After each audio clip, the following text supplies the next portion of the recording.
número 52 do Na Cornetagem no ar, e o assunto do momento é a reunião em que teve entre Ministério Público, Federação Paulista de Futebol. Volta ou não volta esse futebol no estado de São Paulo, Rafael Antônio?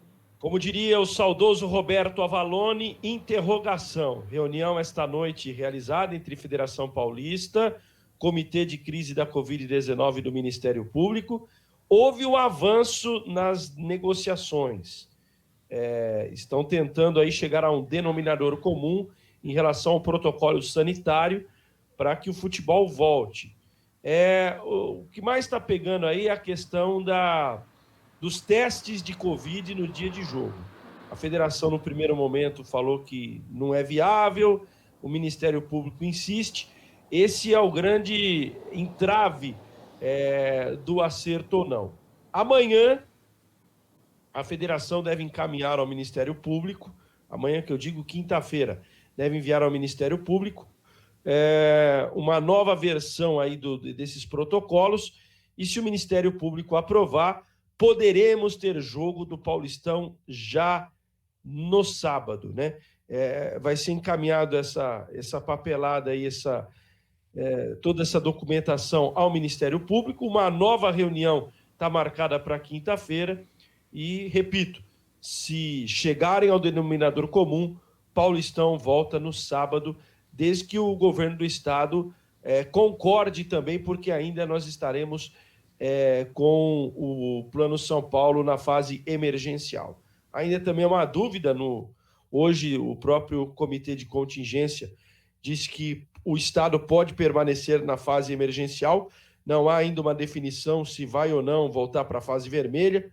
Então, muitas indefinições, muitas reuniões, o torcedor vai ter que ter um pouquinho mais de paciência, mas o desejo dos clubes, federação, enfim, os envolvidos no futebol é pelo retorno e por bola rolando a partir, se não nesse final de semana, na próxima semana. Rafael, uma pergunta, tanto para você quanto para os demais participantes aqui dessa edição do Na Cornetagem. O Ministério Público quer que a federação teste, né, faça aquele teste rápido nos jogadores 1 hora antes da partida.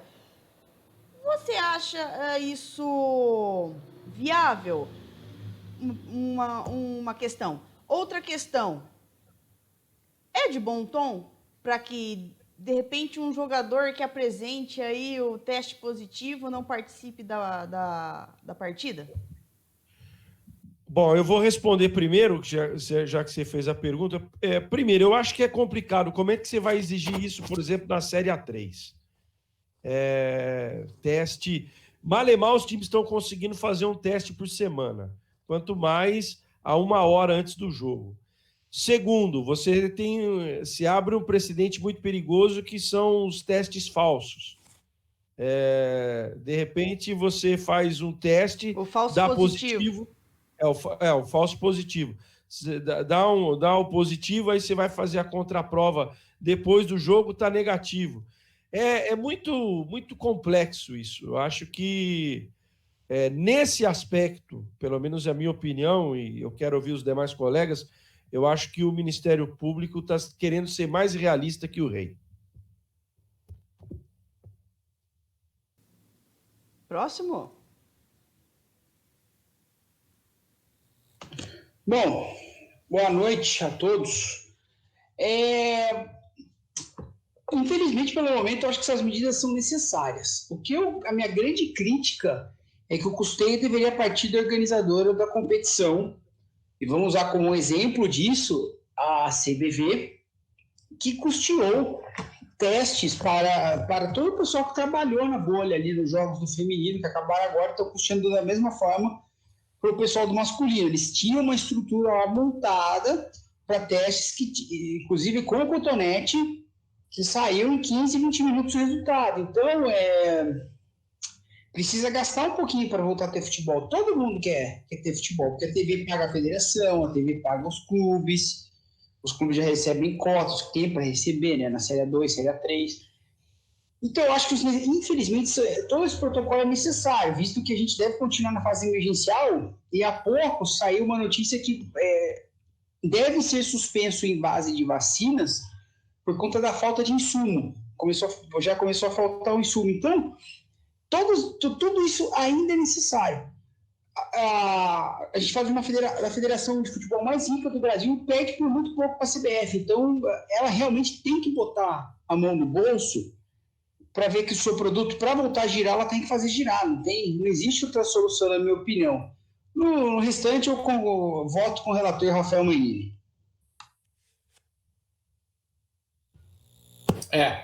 Eu acho que é necessário tudo que está sendo feito, todas as exigências, eu acho. Só acho que, por exemplo, não há uma pressão, não há uma exigência desse tamanho com relação a outros setores da sociedade, no caso, né? Não tem tanta exigência, né, como no futebol. O futebol, em comparação com outros setores, ainda é um ambiente controlado, se você for ver, né? Mas eu acho que são coisas que precisam ser feitas e que, sim, a Federação Paulista deveria bancar. O Salek lembrou muito bem da relação da CBV bancando os testes em Saquarema. A CBV, a gente sabe, né, que é dentre as confederações de esportes olímpicos, é uma das mais ricas. Mas, em comparação com o futebol, a Federação Paulista tem condição de bancar. E se não tiver condição de bancar, ela não pode exigir de time de Série A3, time de Série A2, algo que já está fora aí das condições financeiras do clube. Isso é fato. Já está sendo difícil mesmo, né, manter as testagens da maneira como está sendo foi exigida anteriormente, né, no protocolo anterior.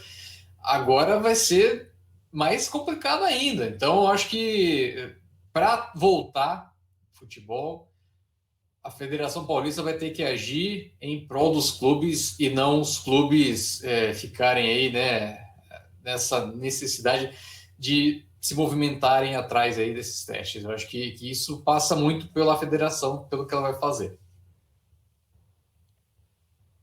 Um abraço a todos, boa noite. Eu fico pensando aqui, né, o que é uma federação, o que é uma confederação? Uma confederação nada mais é que um administrador de um condomínio. Os condôminos são os times de futebol e a federação é a gestora disso. Como gestor de um condomínio, quando você mora num condomínio, você paga as suas taxas do condomínio, o condomínio executa a limpeza, contrata quem tem que contratar, arruma o que tem que ser arrumado, consertado, aí você gosta de falar mais rebuscada, cuida do jardim. A Federação Paulista, como um condomínio, ela não trata do seu condomínio. Os condôminos são os clubes que pagam a federação, mas a federação tem a sua base de recurso vinda das publicidades estáticas, tem também as vendas de direitos de televisão que são repassadas aos clubes, e a federação é uma das entidades mais ricas do país. Não falo em termos de esportivos, estou falando de entidade como uma das mais ricas do país. E eu fico imaginando que a federação não é possível, nesse momento em que se vive uma pandemia, não poder arcar com custos das séries A3 e A2. A federação pensa no Paulistão. E a gente tem, lógico que o ambiente do futebol é um ambiente mais controlado dentro dos CTs. Tal caso específico aí agora do Luiz Adriano. Lamentavelmente, sou presidente de carro, mas exceção feita ao acidente, que é uma coisa lamentável, você viu que o Luiz Adriano estava testado com Covid e mesmo assim não ficou em casa. Ele saiu. O que aconteceu é que o acidente, infelizmente, eu volto a falar, o acidente deu visibilidade ao que o Luiz Adriano não estava fazendo. Então, essa história que os clubes contam, que os jogadores contam, é uma falácia. Não existe controle. Até porque os funcionários dos CTs, eles andam de transporte público, eles moram muito longe, eles não têm a mesma condição financeira que têm os jogadores. Os jogadores vão de carro, tem jogador que tem motorista, tem jogador que vai de helicóptero, mas os funcionários não. Sou obrigado a acordar 3 da manhã. Quem conhece São Paulo sabe a dificuldade que eles têm para chegar ao trabalho. Aí primeiro você anda a pé, Depois você pega uma van que vai te levar ao terminal do trem, que vai te levar a chegar na Estação da Luz, e aí sim, ou você pega metrô, ou você pega outro ônibus. E nesse percurso não existe distanciamento, não existe regras, todo mundo sabe disso. Então, é uma falácia. Então, se a federação quer fazer isso, ela teste, inclusive, os funcionários do CTs. Até sobre isso, né, Giovassi? A gente fala muito dos atletas, né, e que ainda bem não ocorreu nenhum caso de morte de atletas, por exemplo, aqui no Brasil. A gente sabe o que aconteceu, por exemplo, na Espanha, mas no Brasil isso não aconteceu. Já em questão de funcionários, isso teve, né? Acho que no Flamengo, no Botafogo, acho que... Novo Horizontino. Novo Horizontino. Roupeiro morreu. É muito importante que a gente também pense nessas outras pessoas que estão, né? É claro que alguns deles são aqueles que vão sofrer caso não tenham futebol na questão de salários, né? Não vão receber... a gente sabe como aconteceu aqui no Noroeste mesmo, precisou fazer vaquinha para os funcionários receberem, e tem toda essa questão. Mas, nesse momento, né, é muito difícil você tem que pensar nessas pessoas também, na vida dessas pessoas, né, e dar condição para também ela conseguir ter a sua renda, né, para conseguir se manter. Acho que essa é uma coisa muito importante que precisa sim ser vista, né? Ter essa testagem de quem faz parte do clube e também esse acompanhamento, né? Acho que existe o acompanhamento do atleta até, né? Mas na questão do geral, eu acho que não, né? Por exemplo, vou dar um exemplo. Na bolha de Saquarema, é claro que tinha testagens também das pessoas que entravam durante a competição, por exemplo, TV. É claro que tinham, mas no caso, os repórteres não ficaram ali na bolha de Saquarema, eles iam e voltavam. Então, precisava ter algo mais bem pensado, caiu meu fone agora. Mas o que no futebol... Eu acho que pesa muito essa questão de ser um esporte que envolve muitas pessoas e que dificilmente o mesmo protocolo para os atletas é para o restante.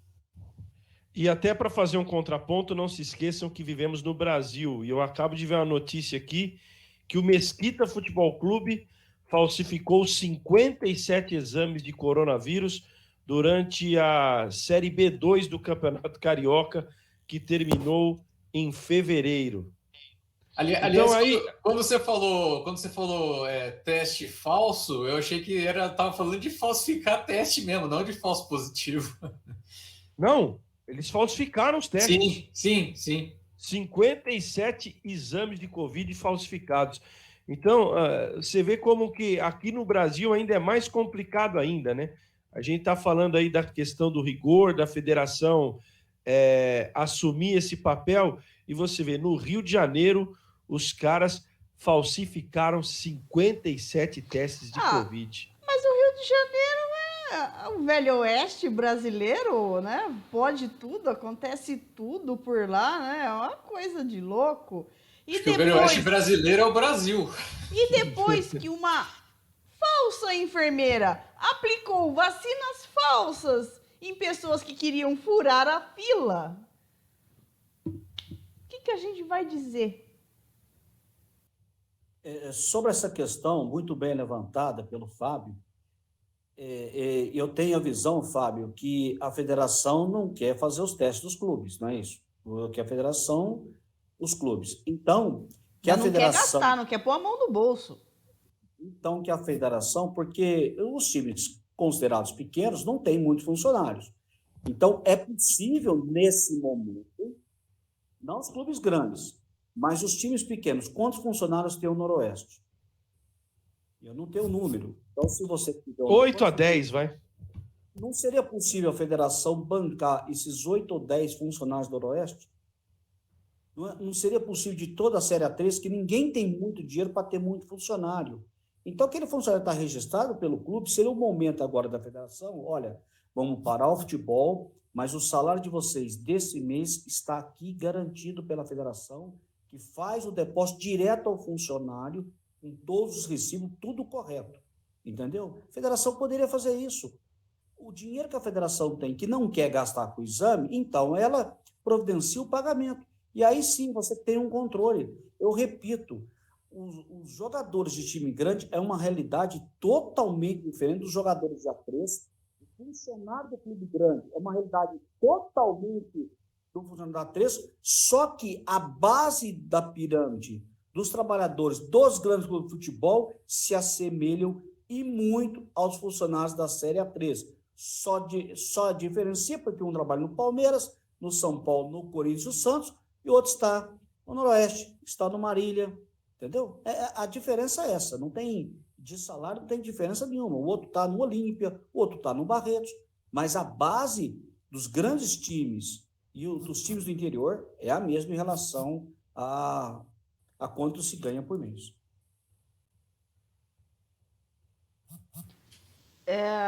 Mais algum comentário sobre isso? Ou posso pedir...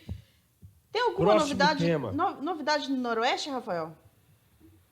Olha, para falar que não tem novidade nenhuma, o pessoal segue... tem duas novidades. A primeira é que o Departamento de Marketing lançou hoje um projeto aí de ingresso, espécie de ingresso solidário, para as duas partidas de volta, de retomada do campeonato, contra o São José e contra o Primavera. Então, tem um combo de ingressos solidários. Se você pagar vintão, você vai receber na sua casa aquele ingresso para guardar de recordação. Agora, é para ajudar mesmo nas despesas, porque tá pesando, né, cara? No Noroeste não tá tendo visibilidade, não tem bilheteria, não tem receita nenhuma, né? Mas tem que pagar o salário dos funcionários, dos jogadores. Então, o marketing lançou esse combo de ingressos solidários nesta quarta-feira. E olha, eu fiquei muito feliz. Hoje eu entrevistei o Elton Carvalho, que voltou à condição de técnico da FIB, e o Elton também é responsável por aquele projeto do futebol feminino, parceria da prefeitura com o Noroeste. Ele falou que o projeto segue, é claro, agora por conta da pandemia, não tem competição, o projeto está estagnado, mas é objetivo sim dessa parceria entre Noroeste e futebol feminino em Bauru, até no futuro em disputar competições nacionais para se chegar aí num campeonato brasileiro. Eu fiquei muito contente com a fala dele. Claro que precisa de patrocinadores, de gente que financie isso, mas é como eu disse para ele na entrevista, hoje o futebol feminino é o boom do momento no Brasil. Os olhos estão voltados para o futebol feminino. A própria mídia, você tem hoje a TV Bandeirantes transmitindo na TV aberta um jogo por semana aos domingos, e a Globo vai entrar na parada firme e forte com o futebol feminino agora também, não só no canal fechado, mas na TV aberta, até para ter grade esportiva. Então acho que isso vai movimentar muito, especialmente os investidores, os patrocinadores. Fico feliz que o Elton está com essa ideia aí de retomar, claro, na base, no Sub-18, participou até há 1 ano e meio atrás do Campeonato Paulista, mas a ideia no futuro é ter a equipe adulta e participar do Paulista, do Brasileiro. Fiquei muito legal com essa revelação que ele concedeu hoje no Giro Esportivo. Aqui no interior do estado de São Paulo, a gente tem uma referência que é a Ferroviária, né? Então, acho que todos os clubes do interior precisam olhar para esse modelo. No caso do Noroeste, nesse momento é sub-15 e sub-17, Rafa? Ou só tem uma... Na verdade, o feminino está trabalhando sub-20, sub-18, estou falando em termos de estado, né? E país, sub-20, sub-18, 16. O Noroeste disputou o sub-18 há 1 ano e meio atrás. A ideia é ter esse time, depois o sub-20, para ir montar claro, com a capitalização de recursos, ter posteriormente o time adulto. Claro, indo aos poucos, né? Acho que isso é fundamental, principalmente no futebol feminino. Mas eu achei muito legal, viu, Fábio? Porque eu acho que o projeto tinha morrido. E eu perguntei até assim, por desencargo, no fim da entrevista, ô Elton, eu sei que agora você está focado no futsal, mas e aquele projeto do futebol feminino? Não, Rafael, não está engavetado, não. A gente está parado por conta da pandemia, não tem como montar time, dar treinamento, mas assim que as coisas se normalizarem, a ideia, inclusive, a própria Federação Paulista tá nesse. Você vê como a Federação Paulista ela é meio incoerente, né? Ela ferra os seus filiados nas séries A2, A3 e Bzinha, mas está vendo o futebol feminino como menina dos olhos. Está incentivando muito que as equipes do interior montem equipes de futebol feminino, não só na base, mas no adulto, para disputarem o Campeonato Paulista. Legal isso, né? E até sobre o ingresso lá que você falou do Noroeste, eu até passei uma ideia para o Bruno, para eles debaterem lá internamente, né, no marketing, de tentar juntar, né, essas empresas parceiras que eles estão fechando com o Noroeste para também dar algo em troca, né, desses ingressos solidários, talvez um desconto, né, para as pessoas que apresentarem o ingresso ali em alguma compra. Eu acho que isso seria interessante, não apenas para quem compra o ingresso, mas também para as empresas, né, que se aproximam mais do torcedor. Até um brinde, né, Fábio? Vamos dar um exemplo aqui. Por exemplo, tem o Chico Colchões lá. Eu acho que você dá um travesseiro, algo assim, aí vai da criatividade. Eu acho Uma que não capa vai. de travesseiro, né? Daquelas Qualquer impermeáveis. torcedor, cara, você colocou prêmio, brinde, essas coisas, ele adora. Até no Jornada Esportiva dá certo isso, pô. Tem um que tá pedindo aí sorvete até hoje. Ele só precisa vir em Bauru. Exatamente. Vem aqui em Bauru, Juninho, que vai ter pizza aqui em casa, olha só. Pizza caseira, viu? Pizza caseira aqui em casa. A gente pega o sorvete lá na Branca de Neve para você. Falou? O sorvete vai ser sobremesa. Come a pizza aqui em casa e depois você toma um sorvete de sobremesa. Mas tem que vir aqui em Bauru. Mas tem o lanche ainda? Então, aí você passa o fim de semana, o lanche fica no outro dia. Não, o lanche o Salek é guloso. O lanche é meu. Ele é tão guloso, Juninho, ele é tão guloso que um dia ele nem falou assim, você quer comer o lanche comigo? Não. Ele só pediu para eu deixar ele lá na porta do flipper e não falou nada. Foi lá, comeu e pegou a carona e foi embora para São Paulo. Rapaz, eu fui comendo no ônibus, muito distorce. Vamos ao próximo assunto. Tá vendo como é verdade? Vamos ao próximo assunto. O Bauru Basquete jogou nesta terça-feira pelo NBB e quase, mas foi por muito pouco que não conseguiu vencer o Minas. Placar final, Minas 91, Bauru Basquete 89. Desculpa aí, pessoal. Estamos em obras aqui nos novos estúdios avançados do Jornada Esportiva. E o Gui Deodato, que ser o herói no fim da partida, tentando arremessar de 3 2 vezes nos segundos finais e não deu certo. O que dizer desse jogo? Olha, eu não vou falar de novo, não. Até porque depois o Salek vai ficar bravo comigo, que eu falo muito. Então, o que eu tinha falado do jogo, já falei ontem, durante a partida. Eu só vou falar algo, talvez algumas pessoas vão ficar chateadas, o próprio pessoal do Bauru Basquete, mas não vou dizer que é um desabafo, né? Mas é uma constatação. Bauru Basquete não está me empolgando. Não sei se só eu estou com essa impressão, mas não sei. Talvez o time me surpreenda nos playoffs, eu queime a língua, mas esse ano o Bauru Basquete não me empolgou. Até agora é um time que eu não estou vendo da liga, um time que realmente faça com que o torcedor sinta firmeza. Não, esse time vai chegar mais longe no campeonato, vai brigar por coisa maior. Eu vou ser muito sincero, é um time, é uma temporada, não vou falar o time, é uma temporada muito xoxa, na minha visão, do Bauru Basquete. Aí vocês vão dizer, mas o time está entre os 5 melhores do país. Ok, mas não sei. Esse é o sentimento que passa para mim e para muitos torcedores. Aquele sentimento que você esperava mais. Eu esperava mais do treinador, eu esperava mais do grupo. Eu estou vendo um time que continua tendo os mesmos erros, vai passando o jogo, vai passando a temporada, você não vê uma evolução, você vê um time muito acomodado em todos os sentidos. Não sei, talvez eu esteja ranzinza demais, mas esse ano eu confesso para vocês que eu estou muito mais empolgado com o Noroeste e fiquei muito mais empolgado até com as meninas do vôlei do que com o próprio Bauru Basquete.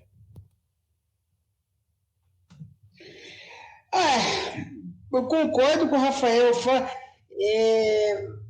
Falta aquele encanto. O time realmente não encanta.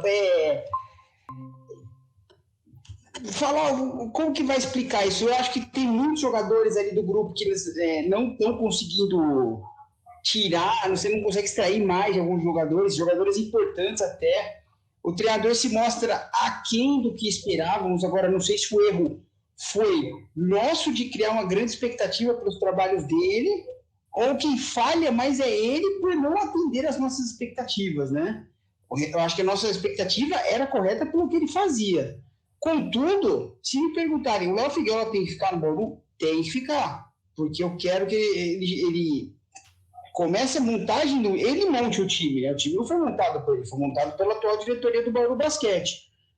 Então, eu acho que tem que ter a continuidade de trabalho, mas realmente me empolga, realmente acho que o time está devendo até. O Bauru não tem time para ficar atrás do paulistano, tem time para ficar ali, entre os 4 primeiros. Mas tropeça nas próprias pernas, um erro feio atrás do outro, quando tem oportunidade de ganhar um jogo importante, perdeu para o Pato. Então, realmente, eu acho que é frustrante, essa é a palavra, viu, Rafael? Tá sendo um time que, vamos falar o português, não fede nem cheira, né? Tá cumprindo tabela no contexto, mas você não vê, não tem algo mais, é um time, sabe? Eu posso até queimar a língua, chegar no playoff, os caras vão jogar pra cá, o que não jogaram até agora, vão jogar tudo no playoff, vai chegar bem, mas não é essa a impressão que eu tenho. A impressão que eu tenho é um time que, ganhar, ganhou, também se perder, tá tudo certo, é insosso. Talvez de todas as temporadas até hoje do Bauru Basquete que eu tenho acompanhado, é o time mais sem sal, sem açúcar. É o time que prometeu, mas não cumpriu, né? Por enquanto. Até se você for pensar, né? Eu colocava o Bauru como uma quarta força mesmo, né? E até com uma possível queda para a quinta força, caso o Franca tivesse investimento, mas não teve, né? Então o Bauru era de fato a quarta força.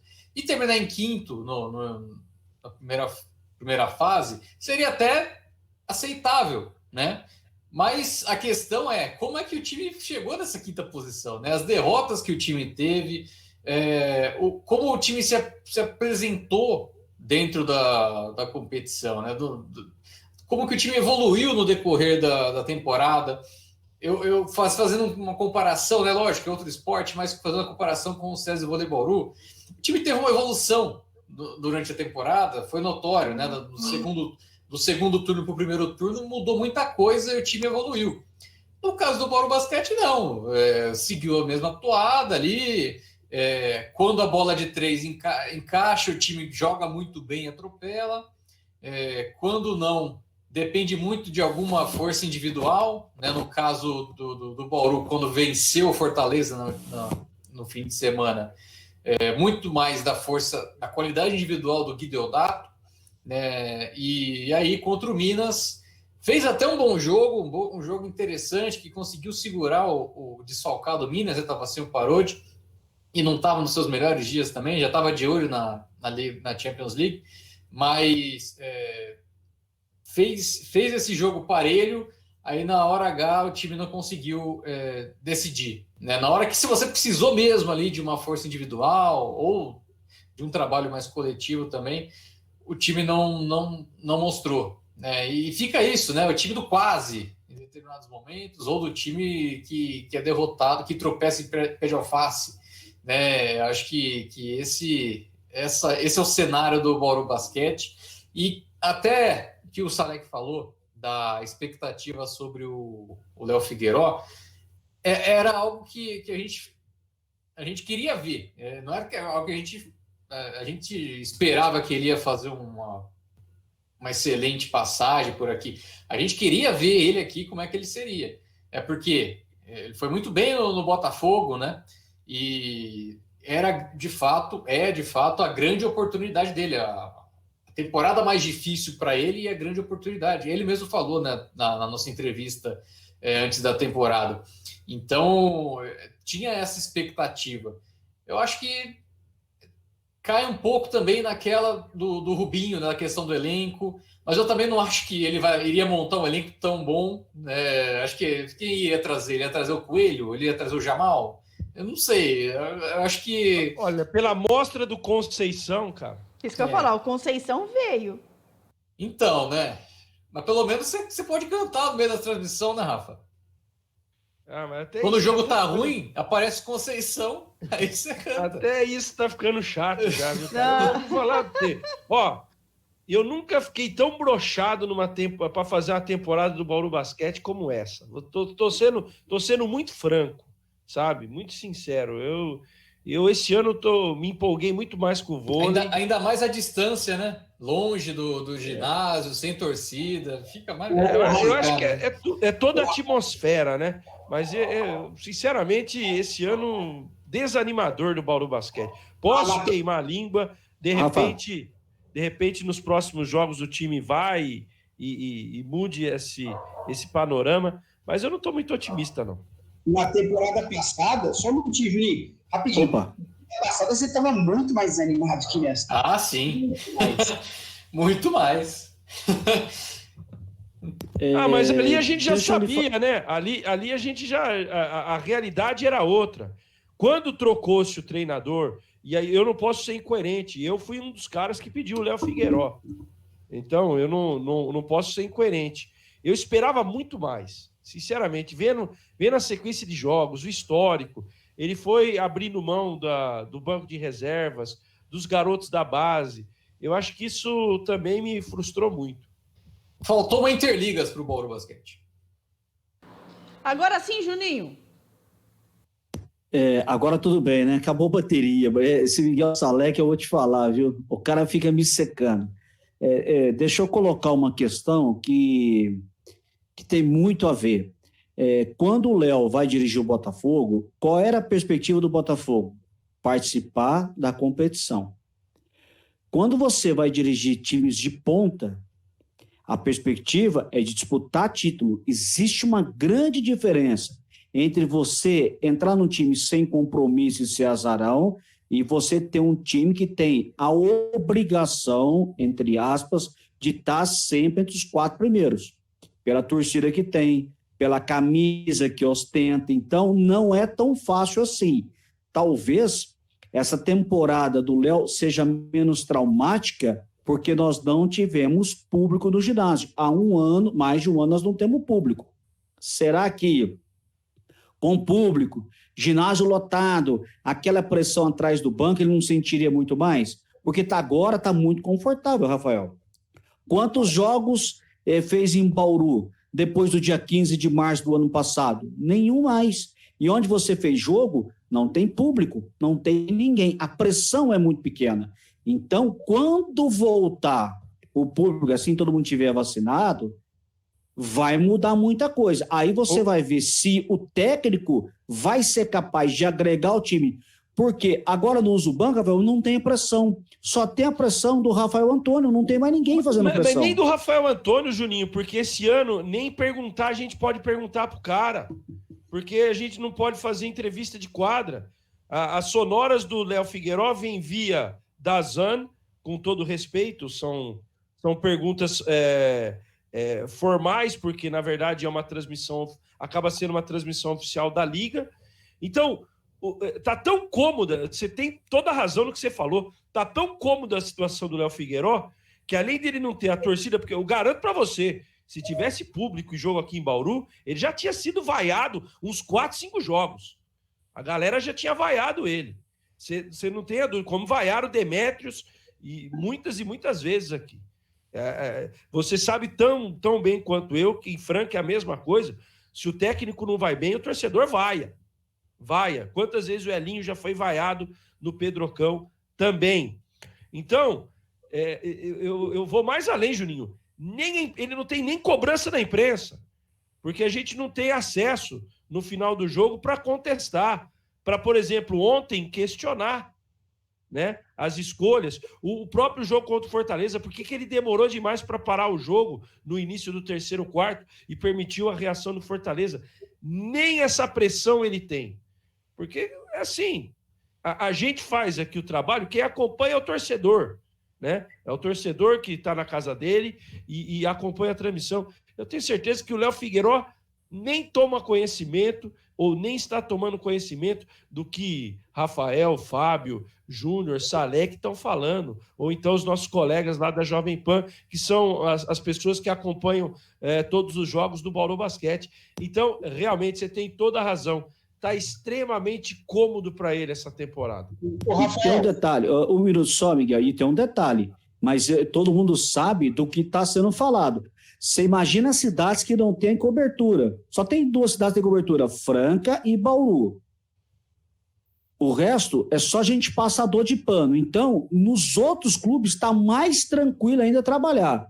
Agora, você vai ver o choque de realidade a hora que o Panela estiver cheio, porque a hora que voltar aos jogos, Rafael, não vá pensando com todo respeito ao time do Rinaldo, que não vai ninguém. Tá todo mundo tão afim de ver jogo, de se encontrar, que o jogo contra a Sorocaba, contra o América de Rio Preto se disputar, vai estar lotado. E aí vai entrar na questão que você falou. Não põe o menino do banco, mas por que não tá pondo? Aí erra uma bola, não faz uma jogada, não perde tempo, você vai ver a mudança que terá.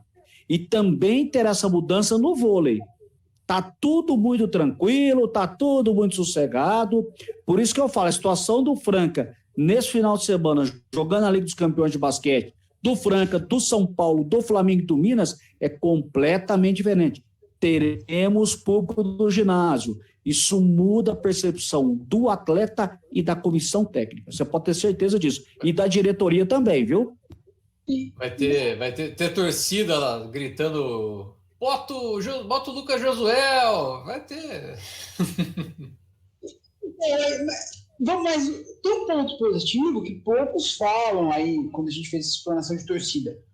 O Léo tem uma capacidade de trazer o torcedor junto do time que é notória. Veja o que ele fez no Botafogo. Ele trouxe a torcida para jogar junto com o time. Então, isso vai ser uma coisa positiva. Ele consegue trazer, claro que vai sofrer crítica, mas é um mérito dele trazer o torcedor para jogar junto com a equipe. E isso, em Bauru, seria muito forte. Então, a gente não pode apenas criticar, tem que ver a falta da torcida, o que o treinador consegue agregar com a torcida no ginásio também. Eu entendo a opinião do Jovassi Júnior, mas não concordo no todo com ele. A gente tem que saber avaliar cada treinador. E um treinador como o Léo, trazendo uma torcida que inflama como o Bauru para o lado bom, para o lado ruim, ele sabendo aproveitar Bauru, ganharia uma grande arma com tudo isso. Já estamos falando da temporada que vem, já, hein? Que coisa! Pra você ver como tá animador o desempenho de Bauru. Mas sabe o que é isso? Mas você tem que pensar na próxima temporada como as equipes de Fórmula 1 fazem. Se tem uma expertise que tem um esporte, chama-se Fórmula 1. Então a Fórmula 1 vai ter na temporada, Fábio, pode acompanhar. A equipe, igual a Mercedes, que está dominando, ela continua dominando porque ela continua investindo, ela continua buscando. As outras vão tentando falar, olha, o ano que vem o carro vai mudar, o ano que vem nós vamos fazer isso. Então, essa expertise precisa ser feita no esporte brasileiro.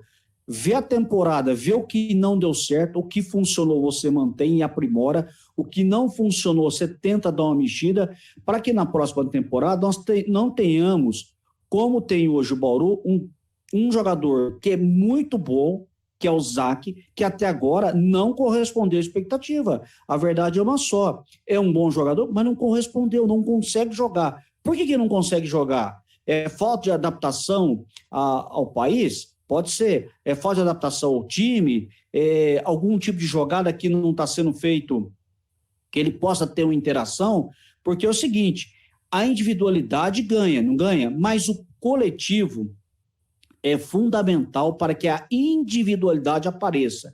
Não é o individual forçando o coletivo, é o contrário. O coletivo muito forte que aparece a individualidade. Talvez esteja faltando isso, o encaixe melhor do Zac. O Zac não é esse jogador que está se apresentando até agora. A gente não viu os jogos que eu acompanhei, eu não vi nenhum jogo ele ser decisivo, de pegar a bola de braço e falar, agora é comigo.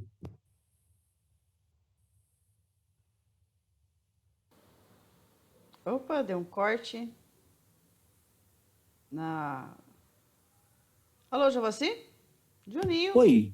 Aê, Posso... agora voltou. Ele concluiu o raciocínio, Cristiano. Ele concluiu o raciocínio. Eu deixei para que vocês pudessem sobre o Zac, que é um grande jogador que não encaixou. Eu resumo o que diz o José Luiz Pereira diariamente. Até ele brinca comigo. Como é que foi o turista ontem, né? Ganhou o apelido de turista aqui em Bauru, porque até agora o desempenho dele tem sido como de um turista, né? Que vem, passeia, tá legal, tá tudo muito bom, tá tudo muito beleza. Pode até ter cobrança interna, mas é como a gente debateu aqui, não tá tendo cobrança externa. Então, tá todo mundo... O Bauru Basquete tá uma baita de uma zona de conforto nessa temporada.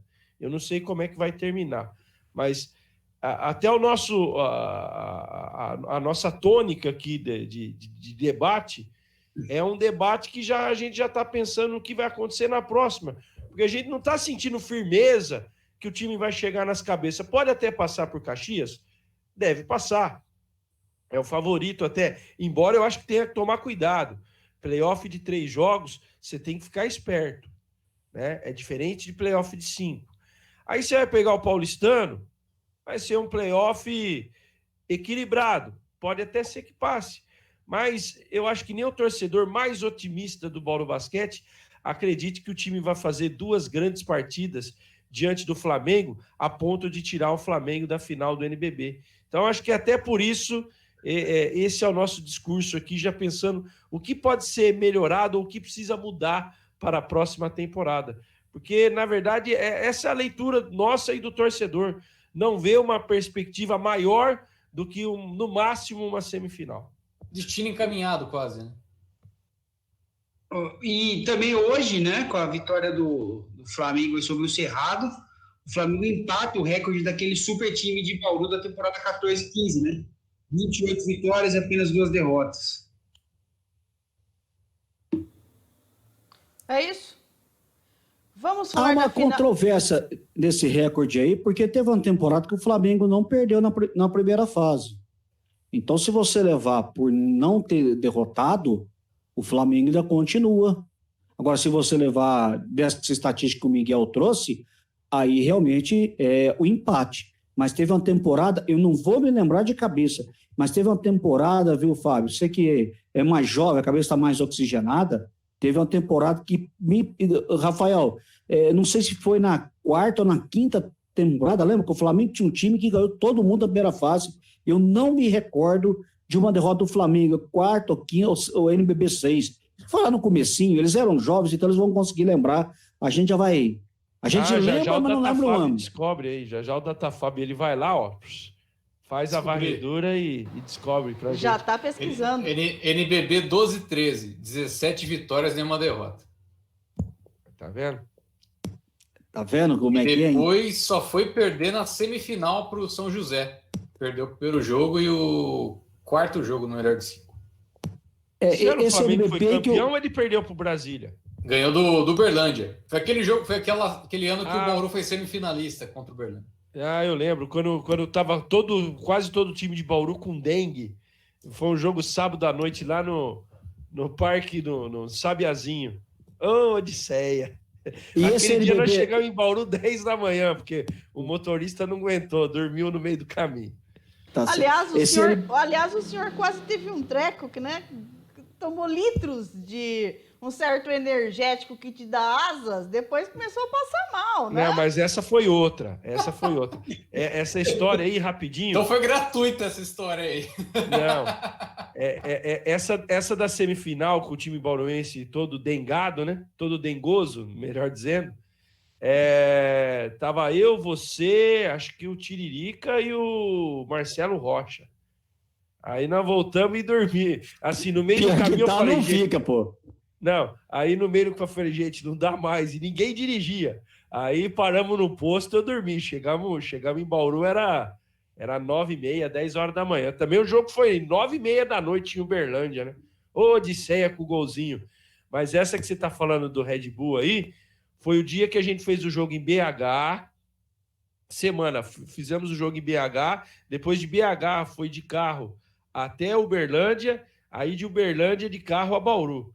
Aquele dia eu tomei os energéticos para ver se eu ficava no pique. Rapaz, para nunca mais. Foi o vôlei em BH?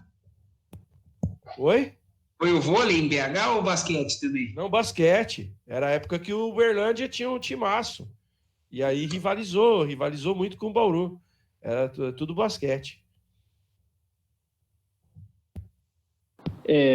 A gente volta a temporada, você começa a perceber, por exemplo, olha o time do Cerrado Basquete, os 5 do Cerrado Basquete, e olha os times que ele disputou. Qual foi o problema do Cerrado? É não ter tido campeonato. O Cerrado ainda ficou um mês sem treinar. E você olha no papel o time do Cerrado, não é um time tão fraco assim, não é muito mais fraco que o paulistano. Olha a situação que ele está. Ele tem 3 jogos para ganhar 2 para classificar. É muito difícil classificar? Pode acontecer? Pode. Mas você vê, é um time que não teve rodagem. O Brasília faz uma péssima campanha, mas os 5 de Brasília, os 5 iniciais, não é um time para fazer a campanha que o Brasília fez, mas não consegue treinar. Não teve um treinamento durante o ano. Então, isso é a diferença dos paulistas, por isso que são mais cobrados, Rafael, porque eles tiveram estadual, bem ou mal, eles tiveram preparação para jogar. E por isso que a campanha do Pinheiros é ruim, do Franca não foi boa, do Bauru está se contestando, do Mogi razoável. Que não tem elenco, mas olha o elenco que fez ano passado, a campanha desse ano, olha a diferença. Então você tem que cobrar desses times que tiveram preparação que os outros não tiveram. Eu vou dizer mais uma coisa dessa temporada atípica que eu acho que não empolgou também o torcedor. Estou falando especificamente do torcedor de Bauru, viu, gente? Até porque Franca a realidade é um pouquinho diferente, porque Franca também jogou a Champions League paralelamente à Liga. Essa história de você ficar em bolhas, aí você joga, em uma semana você joga 4, 5 vezes, aí você fica 3 semanas sem jogar. Eu não sei se é isso também contribui para a gente não estar tão empolgado nessa temporada.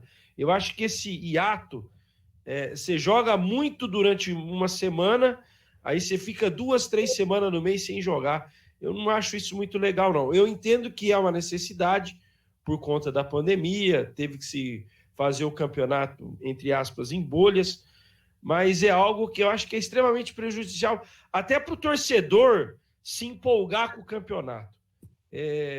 Você já não tem público no ginásio.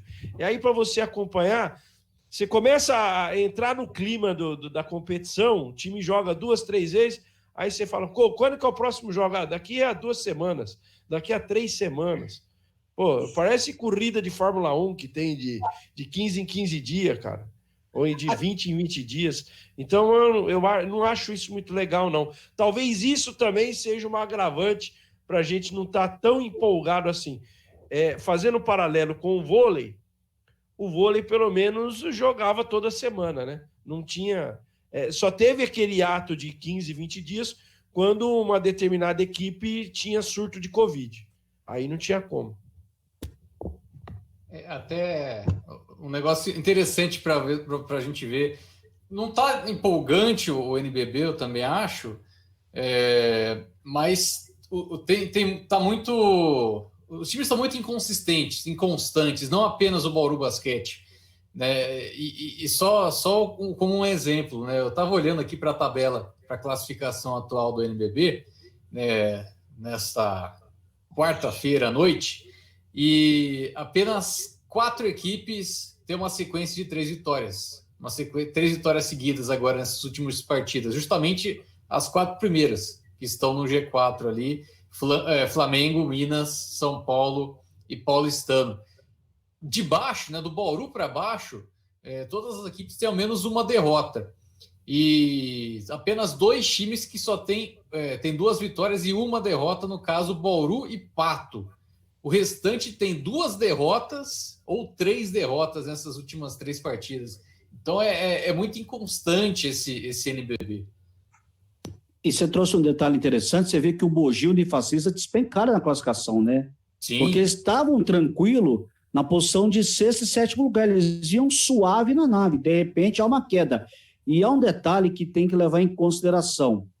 O Corinthians faz uma campanha espetacular. A gente tem que lembrar que o Corinthians perdeu 2 jogos por WO para o Fortaleza e para o Minas. Talvez para o Minas perdesse na quadra, mas o Fortaleza seria um jogo para ele brigar ali mano a mano. Então é verdade que ganhou no segundo turno. Você vê, o Corinthians perdeu 2 jogos por WO e o 6º lugar está na mão do Corinthians. Mesmo o Corinthians tendo, antes do caso de Covid, ter jogado muito mal. Ninguém esperava o Corinthians e termina em 6º lugar. E também porque jogou com o time jovem, né? Sub-20, Sub-21 no Campeonato Paulista, né? Foi jogar mesmo, já com o NBB rolando, né? Então fez um primeiro turno cambaleante, até por conta disso. Depois veio essa sequência de Covid. Mas agora o time tendo um pouco mais de rodagem, mais ajustado, o time está mostrando, né, qualidades. O time realmente é uma surpresa positiva no campeonato. Mas acho que a tentativa foi válida. Espero que não precise para a próxima temporada, mas se realmente voltar a acontecer desta forma, que refaçam um módulo de disputa. Né? Façam grupos, né? Sedes determinadas de grupos. Até o campeonato andar mais rápido. Não sei o que vocês acham da ideia. Do jeito que tá arrastado. Falou bem. Bem isso mesmo. Né? Cara, eu senti mesmo. Poderia até, já que se fosse em grupos, daria para fazer, sei lá, dependendo de quantos grupos tivesse, até para manter uma data, né, uma quantidade de jogos, fazer 4 turnos que seja também, né? Algo que, por exemplo, acontece na NBA com as equipes, né, de mesma conferência, que jogam mais vezes do que de outras. Eu acho que precisa dar uma revisada, né, nesse formato aí, se for manter. E falaram também do Cerrado, né? Além dessa questão do Cerrado de não ter aquela preparação, né, como teve os times paulistas, teve também um negócio que eu não gostei no Cerrado, que supervalorizaram o time, né? Ali antes do início da temporada, estavam falando que ia brigar lá em cima, né? A própria mídia social ali do Cerrado falando, própria imprensa local, né, que cobriu o basquete local, também falando demais ali do Cerrado como um time que ia brigar na parte de cima, e nunca foi isso. Com a chegada do J.C. Fuller, o time deu uma melhorada e aí poderia chegar, né, talvez ali na habilidade dele, no 8º lugar, né, ali naquela briga. Mas aí ele saiu também, né, acabou... ele foi para a J-League, não foi? Isso. Foi para a J-League e aí o time não vingou, né? Acho que esse foi o grande problema, de acharem que o time era algo que não foi, né? Não seria, né? Você não vai montar um time que vai brigar por... Só que ele foi a saída dele equilibrou mais o time, na minha opinião. O time ficou mais solto para jogar, não ficou muito dependente de um jogador. Aí começaram a aparecer outras peças. Só que o Cerrado teve um grande problema, teve a questão da inscrição da Liga, que a Liga não foi correta. O Cerrado já tinha um time montado, só que daí demorou uma semana para a questão da inscrição na Liga e perdeu vários jogadores. Para mim, a principal vibe que foi criada de equipe que não entregou, mas de longe foi o Unifacisa. Sim. De longe. Mas aí, ô Miguel, deixa eu voltar lá atrás que eu te falei. Uma coisa é você entrar como grande surpresa. Outra coisa é você ter feito um bom campeonato e esperar que você repita. O Botafogo foi a mesma coisa, entendeu? Aí é diferente. Quando você entra como... Você entrou deu tudo certo, beleza. Aí o outro lance que tem que provar é mais complicado. O Cerrado, Fábio, a gente já comentava antes, não passaria da briga ali do nono, você foi bonzinho oitavo. Eu acho que não passaria do nono lugar pela briga. Ele estaria na briga, não igual está agora, precisando ganhar uma série de jogos. Ele poderia ter feito uma campanha um pouco mais estabilizada. O jogo do Fortaleza é emblemático. Ele dominou o jogo inteiro e perdeu. E eu vou acrescentar algo em relação ao Unifacisa. O fato esse ano do Unifacisa não jogar em Campina Grande, diante do seu torcedor que lotava o ginásio, pesa e pesa muito. Mas boa parte desse elenco não tinha jogado pelo Unifacisa em Campina Grande, né? Acho que não dá para você também colocar muito peso nisso. Foi um elenco totalmente renovado, com investimentos que, né, quem via achava que o time ia voar, né? Com muitos nomes de impacto, né? Que foram bem na temporada passada. Mas aí é aquela coisa, né? Você junta muito jogador ali, você vai precisar de mais de uma bola para jogar, né? E no caso, acho que o Unifacisa sofreu muito com isso, né? O próprio Rafa Oliveira, né? Que foi muito bem no São José, jogou pra caramba a temporada passada e teria espaço, né, em outras equipes, tá caindo, né? Caindo o rendimento dele na Unifacisa, acho que muito por conta desse elenco inflado, né? Alguns jogadores estão sofrendo com isso e que acho que foi uma manobra para a carreira deles, não foi boa, não.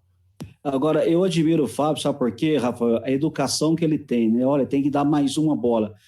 Ele não usa o termo. A verdade é o seguinte, é um time de fominha. Tem que ser pelo menos 4 bolas daquele time, viu, Fábio? Isso é muito educado, muito polido. E aí volta da questão que você tratou do voleibol. Lembra que você tratou depois do jogo do Minas e do Praia na final? Eu estava comendo, o que você falou? O Rafael, o Adriano, vocês estavam tudo comentando. Olha, essa história de ir para time, você tem que ver o time que você vai ter a oportunidade de jogar. Então você escolhe um time, muita gente foi de fascista porque é a sensação, não vamos não sei o quê, não vamos competição internacional. E não foi. E aí é o erro de escolha. É preferir você ficar no passo que você está, ou às vezes dar uma recuada, mas ser o grande protagonista de que para um time não tem espaço. Você quer ver o exemplo? No Flamengo, Iago Matheus. Se o Frank Balbi não tivesse a contusão seríssima que teve, que é lamentável, o Iago Matheus não iria jogar. Se o Nano Parodi faz uma temporada regular, que ele não fez até a contusão dele, o Davi Rosseto iria ficar no Minas assistindo o jogo o tempo inteiro do banco. Então, tem hora que você tem que pensar no time que você vai para você poder ter tempo de quadra. Pronto? Vamos ao próximo assunto. Senão nós vamos falar de basquete até 1 da manhã, Cristiane. Exatamente. A âncora tem que chegar junto. Exatamente. Vamos lá, vamos falar da final do vôlei, então. Já que vocês tocaram no assunto do vôlei aí, nesse finalzinho, nos últimos comentários, vamos falar da final do vôlei e também das especulações. Quem vem, quem vinha, quem não vem mais no SESI Vôlei Bauru? Bom, serei curto e grosso. Parabéns ao Minas, um time que só perde 2 jogos na temporada, é merecedor do título. Sem mais.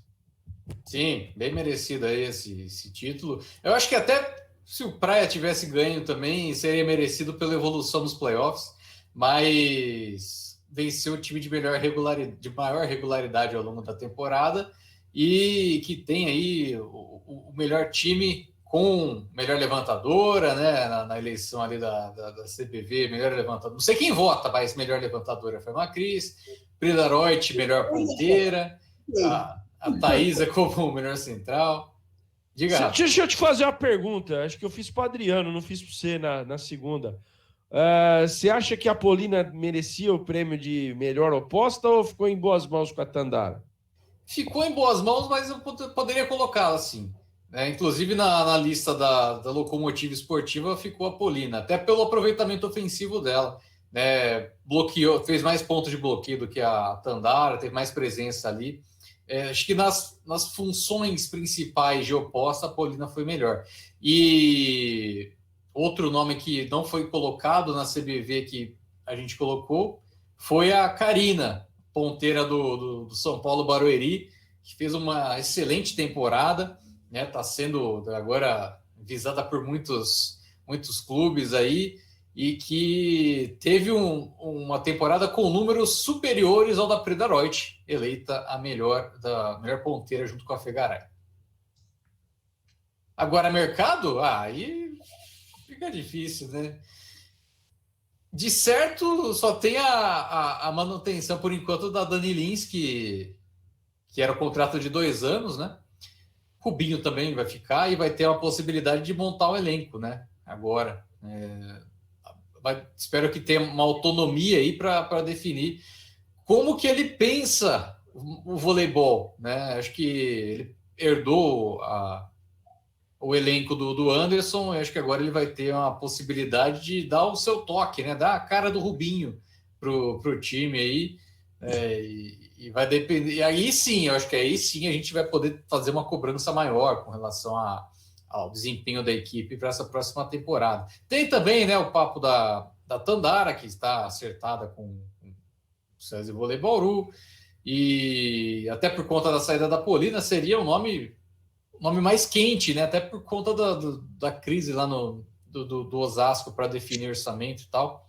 Então, Tandara chegando seria uma ótima troca, né, com relação à Polina. Eu só queria dizer uma coisa em relação a isso. Acho fantástico a vinda da Tandara como jogadora, como definidora, como imagem para o projeto.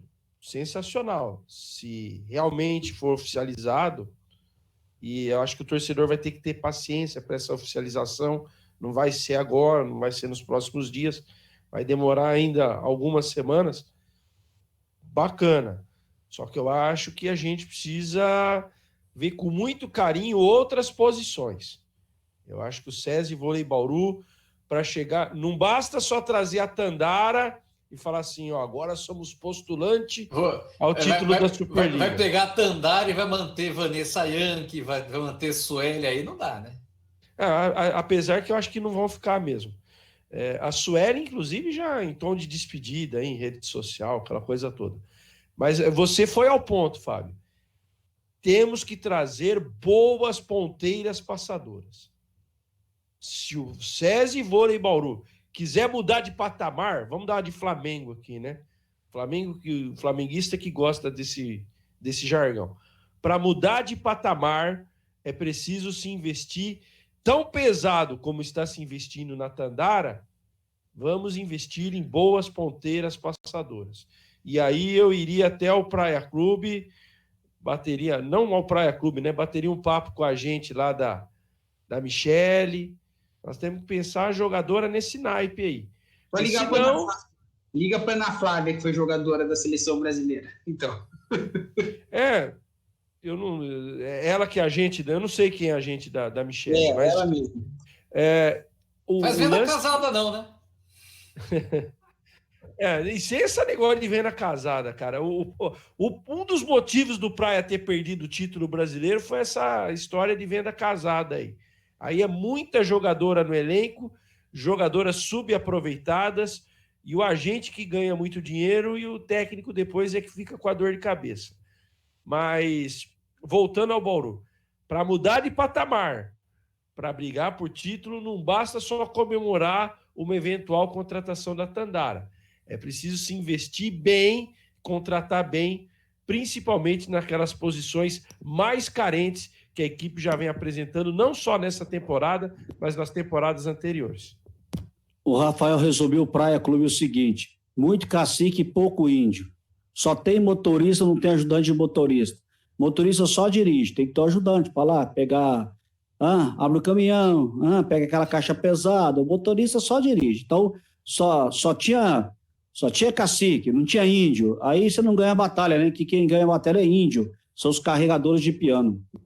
E não só a Michele, viu, Rafa? Tem outros nomes aí no mercado que não apenas do Praia, mas que poderiam contribuir mais aí para o SESI Vôlei Bauru. Nomes jovens também. É sempre muito importante dar uma olhada no Quais são as suas indicações, Fábio Toledo? Vamos lá.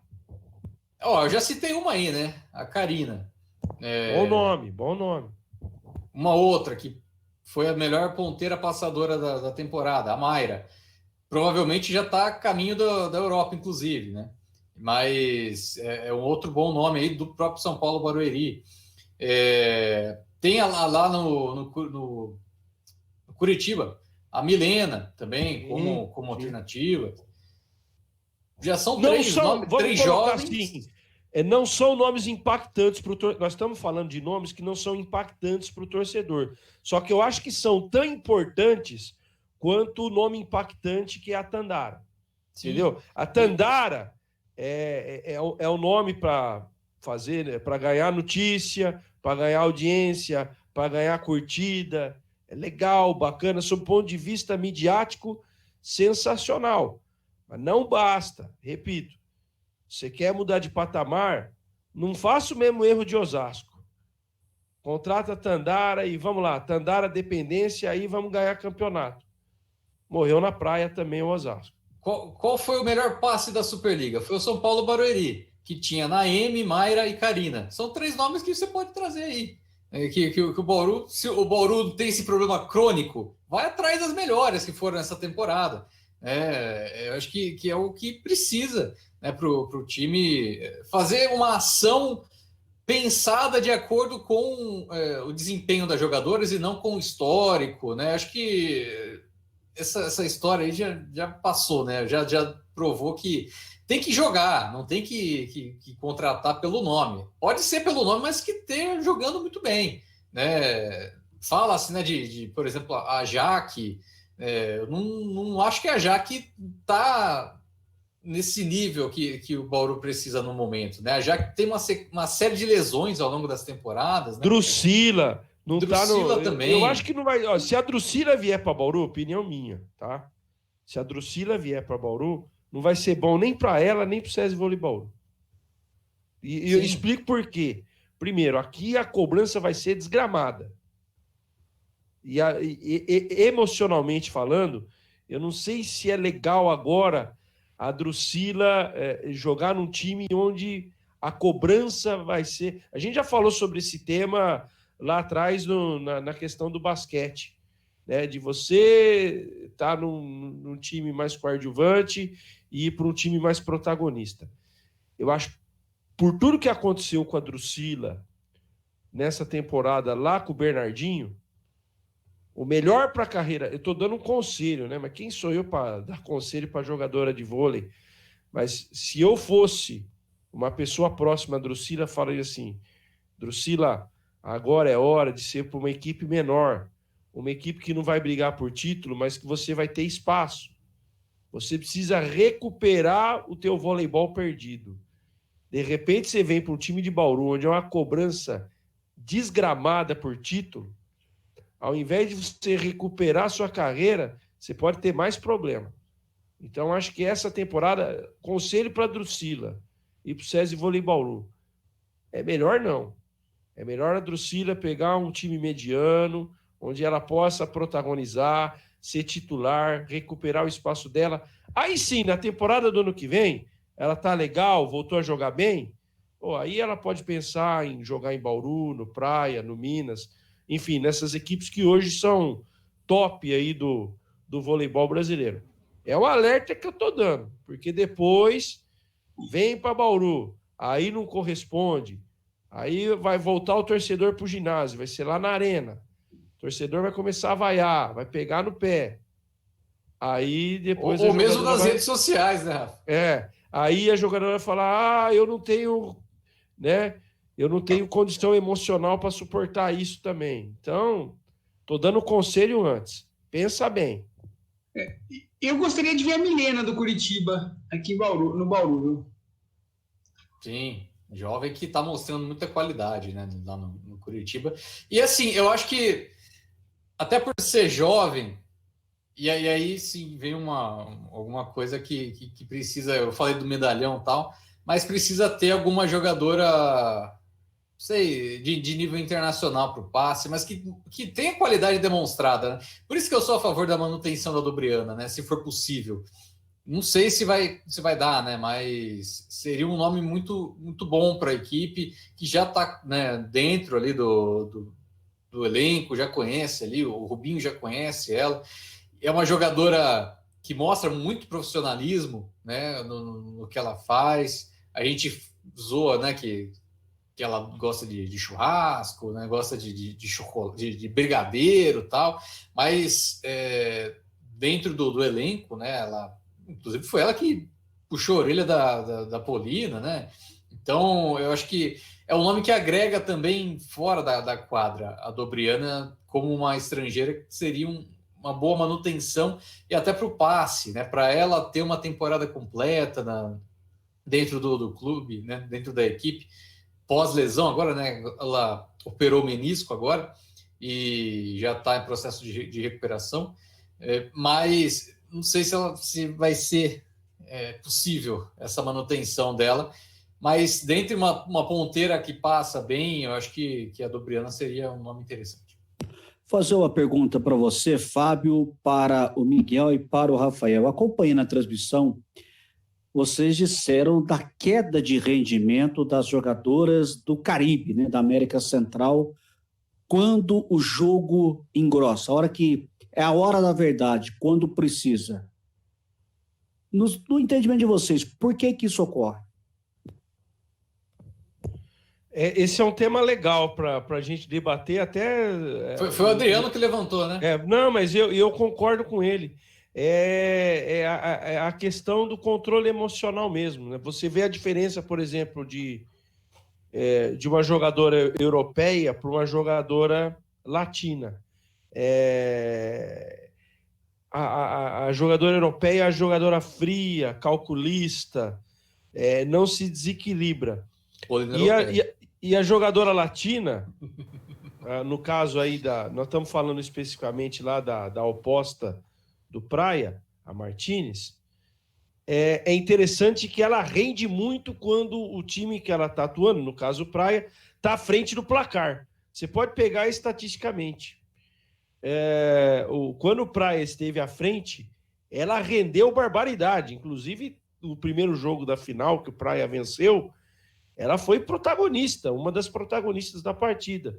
É uma coisa interessante, talvez até a psicologia esportiva poderia ajudar nesse sentido, a gente entender um pouquinho melhor. Por que determinadas... eu vou recorrer um pouco ao tempo. Seleção cubana, por exemplo, quando enfrentava o Brasil, quando Cuba estava na frente do placar, isso não é muito do tempo do Fábio, não sei se é do tempo do Salek, mas quando tinha aqueles duelos entre Brasil e Cuba, com a Mireia Luiz, a Mireia Luiz de um lado, a Ana Moser do outro, quando Cuba estava à frente do placar, era difícil segurar a Mireia Luiz. Porém, quando Cuba estava atrás, a Mireia Luiz caía muito de produção. Então, é algo realmente muito interessante, né? Para até se pesquisar cientificamente falando. E foi notório. Eu não vou condenar, nem vou crucificar aqui a Martínez pela perda do título do Uberlândia. Mas quando precisou dela no quinto set, para ela virar ponto, para ela virar a história do jogo, ela não conseguiu. Por outro lado, as duas americanas lá do lado do Minas resolveram a parada. Tem um detalhe, a partir do quarto set, né? O rendimento dela começa a cair no quarto set. Aí no quinto set ela já estava emocionalmente abalada. Agora, essa chave, Rafael, não vira com Brasil e Cuba, ela vira antes. Era Brasil e Peru. Enquanto o Brasil não fez um 3-2 contra o Peru, e na época não é igual agora, tinha vantagens, lembra? O jogo era de 3, 4 horas. Mas tinha vantagem. Tinha vantagem, o jogo não terminava. Eu fico imaginando naquela época se tivesse o tarde do desafio. Tinha jogo que ia durar 5 horas. Eu lembro de um jogo envolvendo a Pirelli no masculino e o Atlântica Boa Vista, a Pirelli do William, a Atlântica Boa Vista do Bernardinho, eram os dois levantadores que foram quase 5 horas, um jogo emblemático, né? De 3-2 com vantagem, o jogo terminava nunca. Então, quando o Brasil no feminino consegue vencer o Peru, ali ele vira a chave e na sequência ele consegue essa vitória espetacular contra a equipe cubana. É isso, minha gente. Vamos aos joinhas, vamos às cornetadas finais. Ainda tem cornetada? Eu tenho uma cornetada que até vai para a CBF, que eu estava acompanhando o jogo. Você vai cornetar a CBF? Uma entidade tão séria. Não, para fazer. É uma observação que eu achei o cúmulo que foi feito. O jogo da Copa do Brasil entre Operário e Curitiba, né? 2 clubes do Paraná, né? Ali um duelo entre 2 clubes do mesmo estado. Trouxeram um trio de arbitragem do Pará. Por quê? Por que eles fizeram isso? No meio de uma pandemia, você vai trazer a arbitragem lá da PQP para o Paraná. Será que eles erraram ali na hora da digitação? Eles colocaram... Em vez de PR e PA, né? Deve ter. Agora você pode ter certeza que alguém ganhou muito dinheiro com isso, viu? Corretor... Deve ter esquema com agência de viagem, com companhia aérea. Alguém mordeu bonito aí, hein? Eu acho que foi o corretor ortográfico. Mas você começa a digitar assim, ele completa e você não percebe e vai. Você vai no duelo de times paranaenses. Se não quer fazer com o árbitro do estado ali, traz um do Rio Grande do Sul. Tá perto, tá de Santa Catarina. O jogo não foi em Santa Catarina, em Joinville? Pega um cara que é ali de Joinville, de Itajaí, de Balneário Camboriú. Joinville.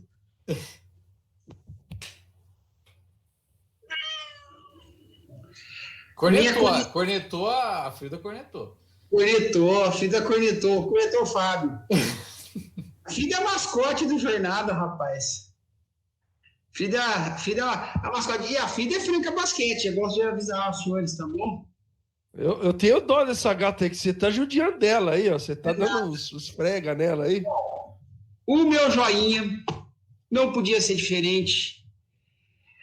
Vou até fazer uma breve explanação.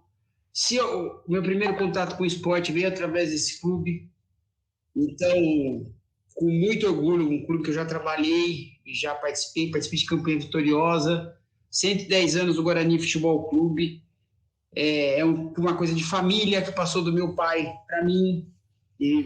Você nasceu em que ano, Salek? 81.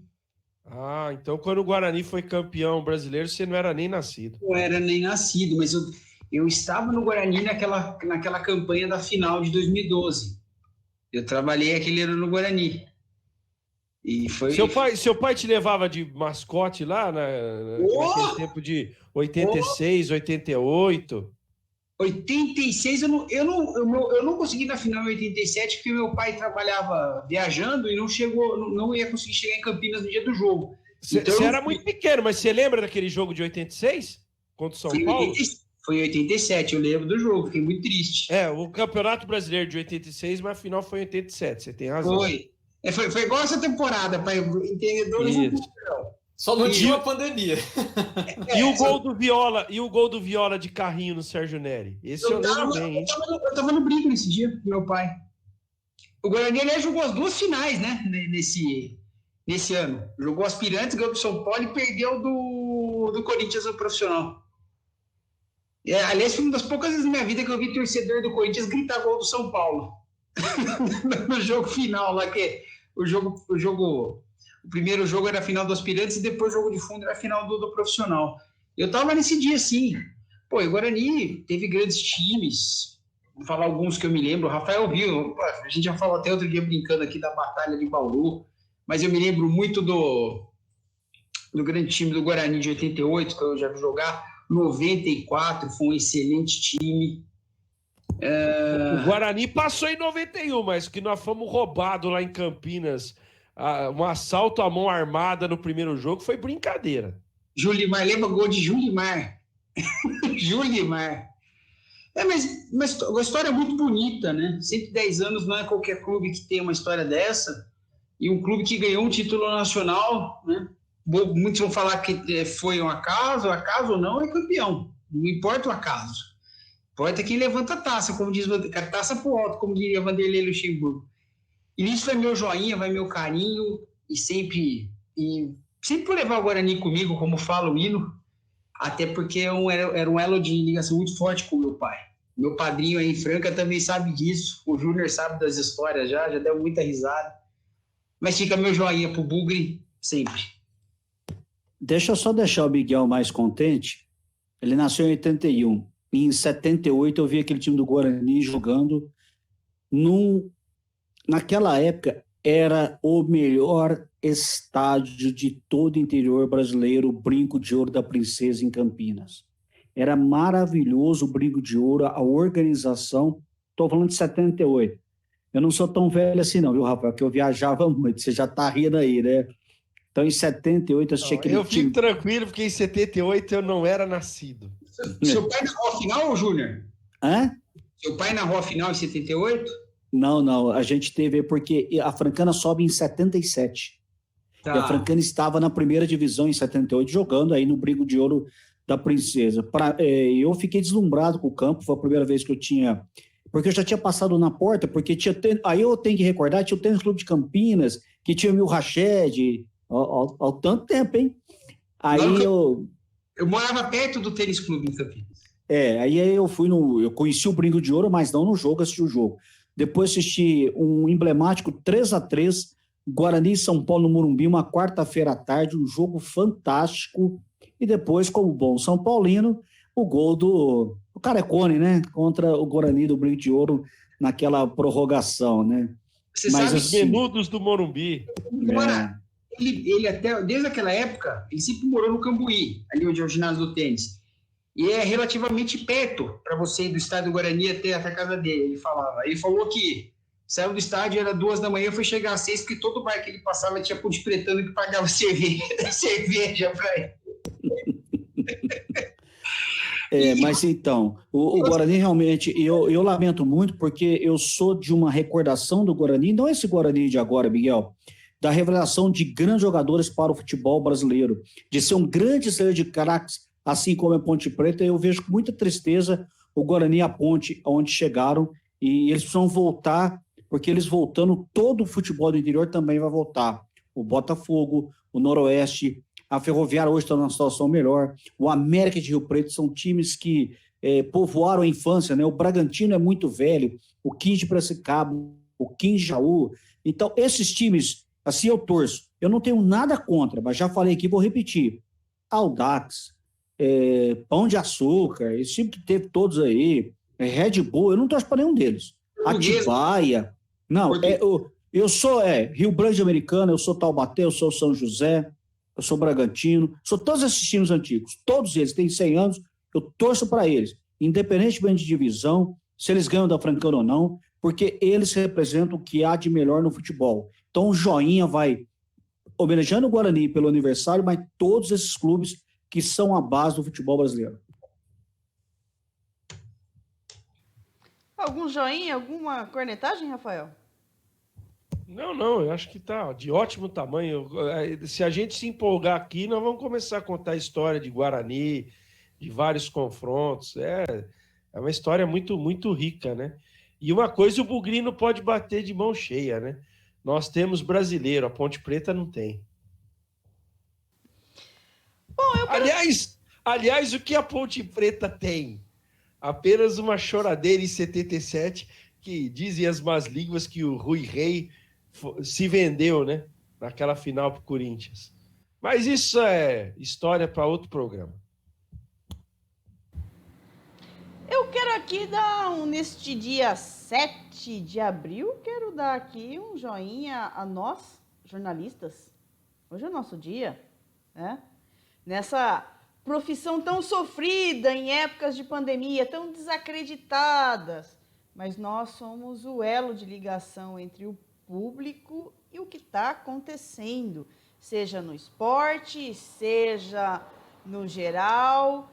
E a gente está aí todo dia, as pessoas desacreditando do jornalista. A gente cansa de ouvir, mas jornalista isso, jornalista aquilo. Mas você ouviu no jornal? Não. Parece que a única verdade que existe é aquela que rola, né, que se dissemina em grupos de WhatsApp. Essa é a nova verdade, vamos assim dizer, que nós, jornalistas, tanto lutamos para desmentir todo dia. A gente, como jornalista, tem que desmentir algo que chega por WhatsApp, e falar, gente, não é isso, por favor, pesquisa e tal. Assim como o pessoal que está lá na linha de frente, né, do tratamento da Covid, né, os médicos, começaram como heróis, mas também já estão caindo em descrédito, né, já tem tanta gente criticando. Essa inversão de valores, aí já entra um pouquinho de cornetagem, né, essa inversão de valores que a gente está vivendo em épocas de pandemia. Eu comecei essa pandemia otimista, achando que as pessoas iam melhorar, mas não. O que tenho observado é que tem uma piora, né, em todos os sentidos, na empatia, as pessoas estão cada vez mais egoístas, cada vez mais pensando em si, muito ódio disseminado, muita verdade da própria pessoa, não aceita outras opiniões, não... Infelizmente, os tempos são difíceis, então o meu joinha para nós aí, jornalistas, que estamos nessa luta diária de trazer informações. E olha, não é fácil não ficar apurando informação, viu? Você pergunta para um, pergunta para outro, pesquisa aqui, pesquisa ali, checa lá. Não é fácil não é um achismo. A gente perde tempo para checar uma informação, entendeu? E o pessoal aí, ouviu de um fulano que ouviu de uma outra pessoa que recebeu por WhatsApp. Pelo amor de Deus.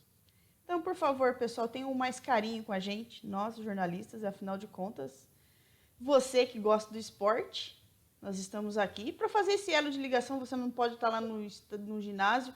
A gente também não tem tanto acesso, né, a atletas e tudo mais, mas a gente ainda consegue fazer esse meio campo, né, checar as informações para trazer o melhor para você. Tenha um pouquinho mais de carinho com a gente e continue se cuidando. Esse negócio da vacina é uma gangorra, falta insumo, diminui a vacinação, aí vem toda aquela lenga-lenga, né, de você conseguir os insumos, que a gente não se planejou, o Brasil não se planejou, então os insumos ficam aí vindo pingados de pouco para produzir as vacinas. Então, continue se cuidando, senão vai passar mais um ano e a gente vai estar aqui dessa mesma maneira, se não pior, porque a questão financeira cada vez mais pegando, cada vez mais, as pessoas cada vez com menos dinheiro para se manterem de uma maneira digna. Então, se cuidem, por favor. Parem com essa história de, peguei Covid e tal, mas ninguém precisa ficar sabendo, não estou sentindo nada mesmo, vou continuar fazendo o que eu quero fazer. Não é assim que funciona. Se você não tem um pouco de compaixão para com o próximo, não sei onde isso vai dar, não. Quero pedir também para você, aí já passamos dos 1.000 inscritos, agora nós queremos chegar aos 2.000 inscritos. Colabore com a gente, deixando o seu joinha aí no vídeo, deixando o seu like aí pra gente, se inscrevendo no canal. Aproveite para ativar aí o sininho, clica no sininho aí, ative as notificações, que toda vez que tiver um vídeo novo, uma entrevista, uma cornetagem, ou então uma transmissão para você vai receber a notificação e vai ficar por dentro aqui do esporte, junto com a gente. Um grande abraço a todos. E até a próxima semana.